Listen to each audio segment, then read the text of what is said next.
प्राणेश्वरी, आप हमारी भावनाओं को समझने का एक बार प्रयास तो कीजिए। हे प्राणेश्वर, मैं आपकी अर्धांगिनी होने के नाते आपकी सौगंध खाकर आपको वचन देती हूँ कि भविष्य में जब भी मेरे पिता किसी असाध्य रोग से पीड़ित होंगे तो मैं बिन बुलाए उनके उपचार के लिए पहुंच जाऊंगी और समय आने पर अपने इस मानवीय शरीर के निर्माता का ऋण भी चुकाऊंगी। आप ऐसा मत सोचिए प्राणेश्वरी, ऐसा मत कहिए।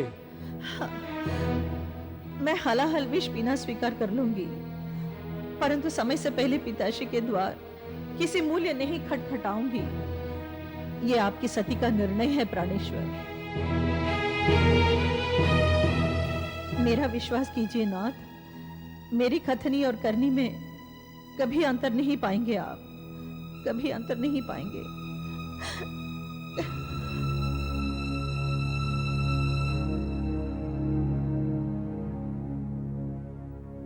हम बड़ी से बड़ी पीड़ा को सह सकते हैं, फिर से हलाहल विष का पान कर सकते हैं, परंतु आपके नेत्रों से बहती इस प्रेम धारा को नहीं झेल सकते।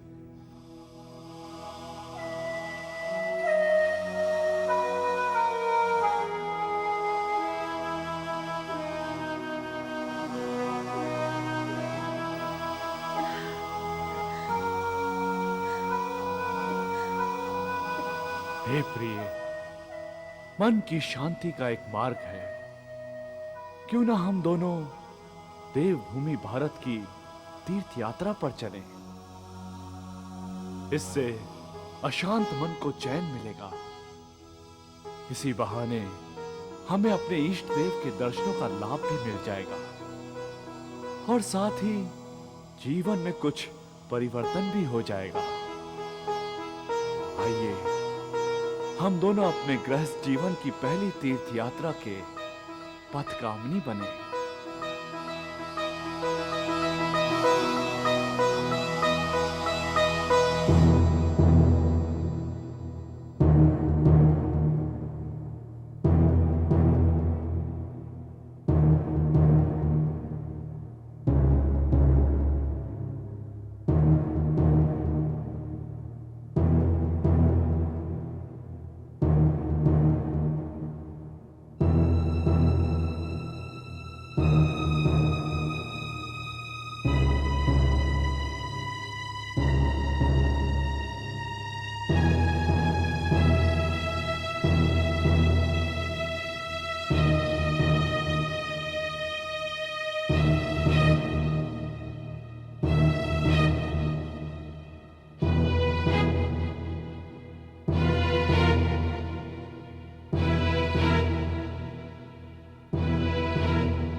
मेरा विश्वास कीजिए स्वामी, जब से आपने शिव को अपमानित किया है तब से आपका सुख चैन मिट गया है।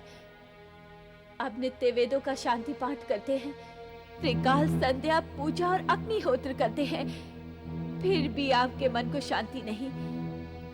माना शिव आपकी दृष्टि में अलौकिक नहीं है, परंतु जवाई तो है।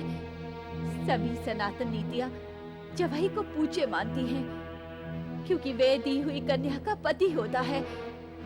दान देते समय दृष्टि नीचे रखी जाती है। कन्या दान करते समय आपके नेत्र शिव के पैर के अंगूठे पर थे। मस्तक निभाया था हमने। क्या आप भूल गए ये सब? आप हमें जताना क्या चाहती हैं? कन्या देकर हम छोटे बन गए हैं। मेरी बात मानिए, शिव के पास जाइए और उनसे क्षमा मांग लीजिए। बहुत दिन हो गए हैं, इसलिए अपनी कन्या को निहल ले जाने आया हूँ। यही बहाना बनाकर आप शिव के पास जाइए, तभी मेरी पुत्री इस घर की ड्योढ़ी चढ़ेगी।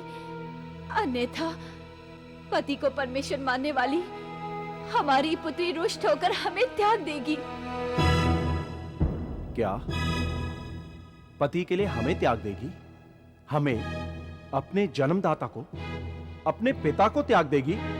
आपका हृदय माँ का हृदय नहीं है, इसलिए आप मेरी पीड़ा नहीं समझ रहे।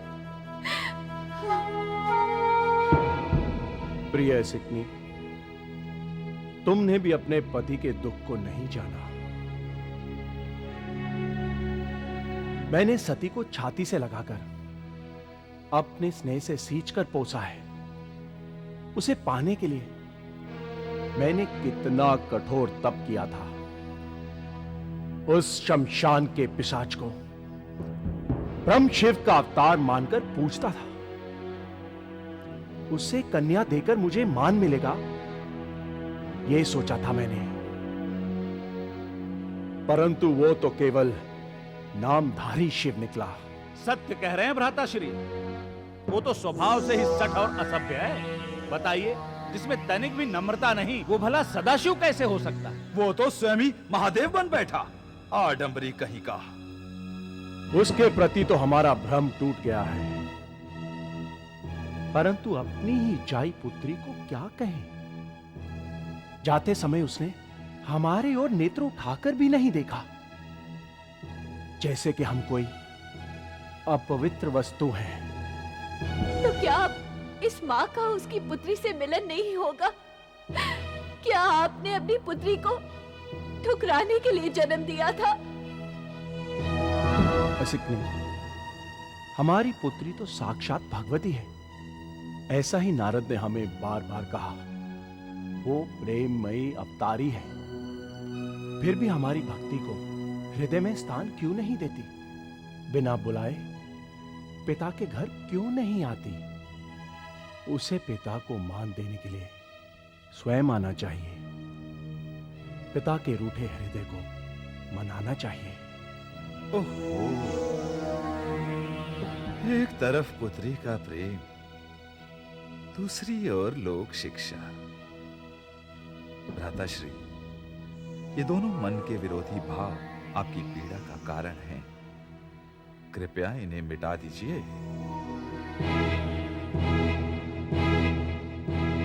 हाँ भ्राताश्री, ये सत्य है। जिन भावों के कारण मन में बेचैनी और पीड़ा उत्पन्न हो, उन भावों को जड़ से उखाड़ देना चाहिए, तभी मन शांत रहता है। यही वेदों का भी कहना है। उषा जी, हाँ?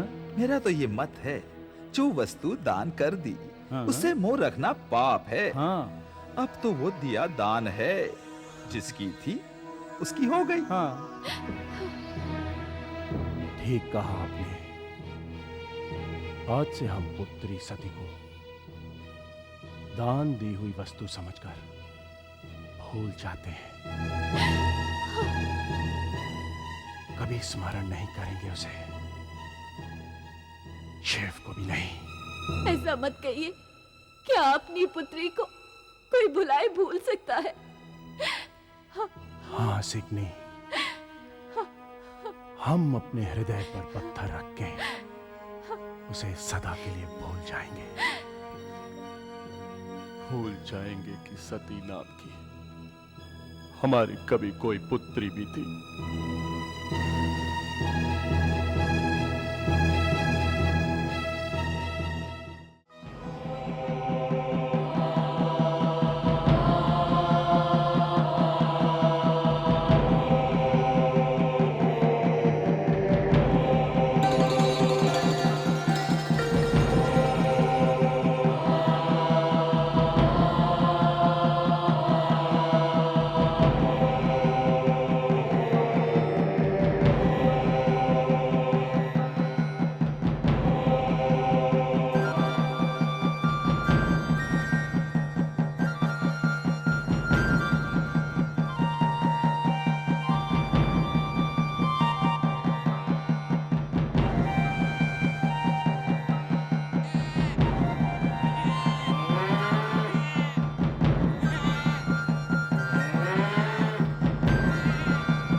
आहा, आनंद आ गया स्वामी।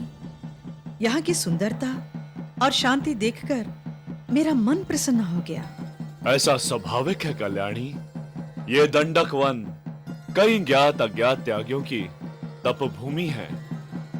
यहाँ जप तप करने वालों ने मानव कल्याण और अपने आराध्य के दर्शनों के लिए अपना सर्वस्व निछावर कर त्यागमय जीवन स्वीकार किया है। यहां ऐसे ही तपस्वी रहते हैं।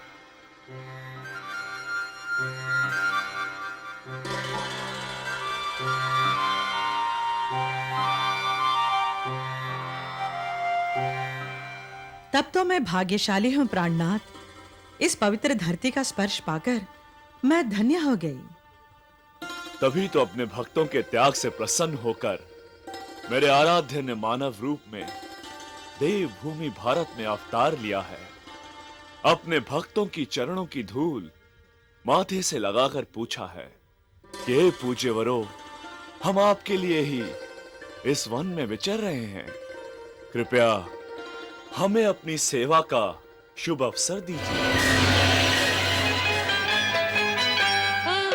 ऊंचे पर्वत रहने वाली, भक्तों के दुख हरने वाली, सबका मंगल करने वाली, सबका मंगल करने वाली, शेरा वाली माँ, ओ मेरी माँ, ओ मेरी माँ, ओ मेरी माँ, ओ मेरी माँ। जय माता दी, जय माता दी, जय माता दी, जय माता दी, जय माता दी,